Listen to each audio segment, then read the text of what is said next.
আল্লাহর কথার কোনো গোয়া মাথা আমি কিছুই পাই না।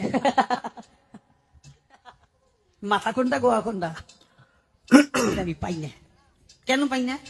এই যে একটা কথা বলছে, আওয়ালু মা খালাকুল্লাহ ইশক, প্রথম সৃষ্টি ইশক। আওয়ালু মা খালাকুল্লাহ মিন নূরি, নূর। এক মুখে যে দুই কথা কয়, হ্যাঁ মুখ কয় না হুক কয়?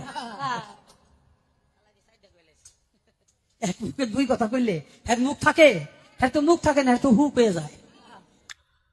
কথাগুলো শুনছিলাম আর শরীরের ভিতরে ঘুমন্ত যেই ইমানের কণা বিশেষ আছে সেটা বারবার তাগিদ দিচ্ছিল যে তুমি এটা নিয়ে একটা ভিডিও করো, এটার প্রতিবাদ করো।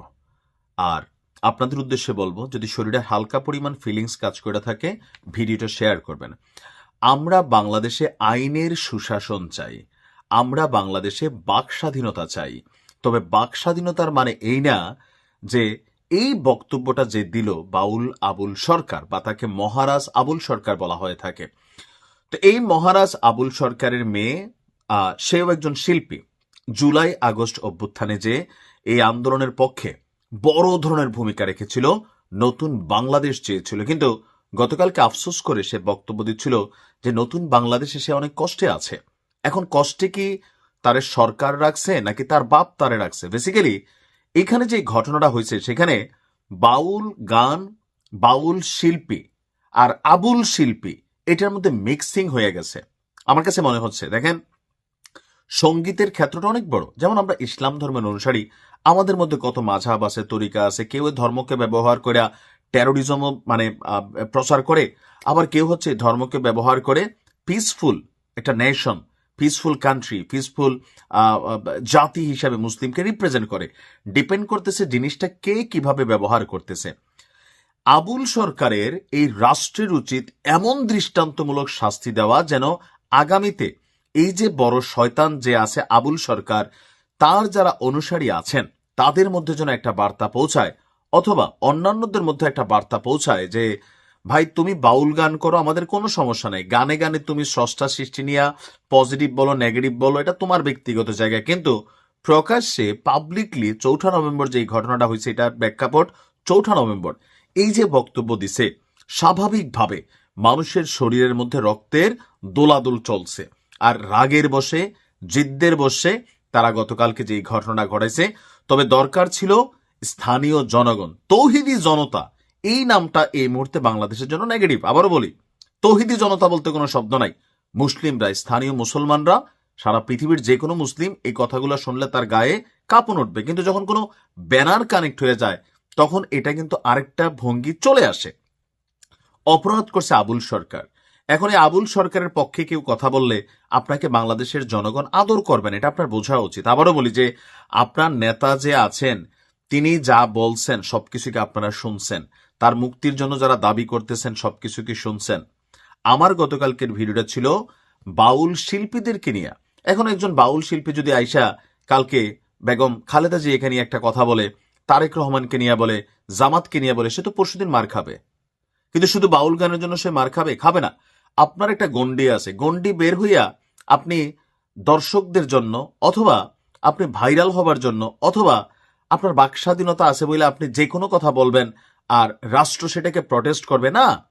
এই যে মেঘমাল্লার বসু থেকে শুরু করে যেগুলো আছে, বা এই আবুল সরকারের মেয়ে, যখন জুলাই আন্দোলন অভ্যুত্থান হলো বা বিপ্লবটা হলো, রাজপথে শিল্পী টিল্পীদের পক্ষ থেকে সবচেয়ে বেশি ভূমিকা যে মেয়েটা রাখছে এই আবুল সরকারের মেয়ে। এখন এই তারা মনে করছে নতুন বাংলাদেশ, এখানে আমরা যা খুশি তা বলবো, ধর্ম নিয়েও বলবো, মানুষ নিয়েও বলবো। ভাই আপনি এই মুহূর্তে শুধু আওয়ামী লীগ নিয়ে বলতে পারবেন, কারণ কি এই মুহূর্তে আওয়ামী লীগ হচ্ছে ওই জায়গা, এটা মরা হাতি। হাতি মরলে কি হয়, যে এখানে এসে যে কোনো মানুষ যে কোনো কিছু করতে পারে। আওয়ামী লীগের সময় মরা হাতিরা ছিল জামাত, বিএনপি, মোটামুটি অনেক কিছু বইলা হজম করা যেত, কিন্তু এখন সে আওয়ামী লীগ মরা হাতি। আপনি আওয়ামী লীগ নিয়ে বলতে পারবেন। আবুল সরকারের মেয়ের উদ্দেশ্যে বলতেছে, আপনি মন খারাপ করে কান্না করছেন, পরিবার কঠিন সময়, এটা আপনার বাপের জবানের কামাই। আপনার আব্বাকে আপনি বলছেন যে আব্বা তুমি যে এই কথাটা বলছো তুমি ঠিক বলো নাই। আমরা বাউল শিল্পীদের পক্ষে যারা গান করেন, একতারার পক্ষে যারা গান করেন, আমরা বাউল গানের পক্ষে।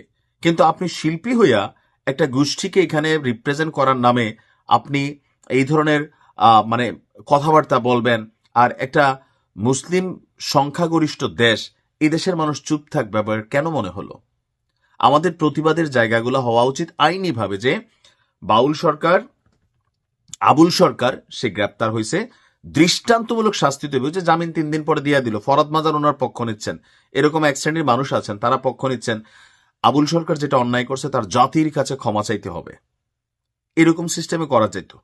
কিন্তু ধরেন এখন তার অনুসারী যারা, তাদেরকে ধরে মারধর করা, তারা তার মুক্তির জন্য নামবে। এই দেশে শয়তানের অনুসারী আছে, সারা পৃথিবীতে শয়তানের অনুসারী আছে, তাই না? তো তাদেরকে মারধর করা, তাদের বাড়িঘর ভাঙচুর করা, এটা আসলে কোনোভাবেই কানেক্টেড হওয়া উচিত না। তাদের সাথে রাজপথে কথা হবে, আপনি তো এটার প্রটেস্ট করবেন, দেশে আইন শৃঙ্খলা বাহিনী আছে, আমাদের দরকার কি আইনের সুশাসন। আবুল সরকারের দৃষ্টান্তমূলক শাস্তি আমি ব্যক্তিগতভাবে দাবি করছি, কারণ দিন শেষে আমি একজন মুসলমান। আজকে যদি এটা হিন্দু ধর্মকে নিয়েও বলতো, আমি ওইটার পক্ষ নিতাম, কারণ দিন শেষে আমি একজন মানুষ, আমি সমাজের শান্তি বিশ্বাসী, আইনের শাসনে বিশ্বাসী। আর আইন শৃঙ্খলা বাহিনীর, রাষ্ট্রের উচিত এই ধরনের ঘটনাতে তাদেরকে যে প্রটেস্ট করতে নামবে। আজকে ছাত্রলীগ দেখলে আপনারা দৌড়াচ্ছেন, কিন্তু আবুলের পক্ষে আবুল লীগ যারা নামতেছে তাদেরকে কেন আমরা রাস্তায় নামতে দিচ্ছি? আবুল যে কাজটা করছে সেটা তো অন্যায় করছে, তাহলে এদেরকে কেন রাস্তায় নামতে দেওয়ার সুযোগ হবে? এদেরকেও গ্রেপ্তার করবেন। যে লেভেলের কোনো অপরাধীর পক্ষে কেউ যদি কথা বলে তাকেও গ্রেপ্তার করতে হবে। আর গ্রেপ্তার না করার কারণে মাঝখানে রাজপথে কি হচ্ছে? সংঘর্ষ হচ্ছে।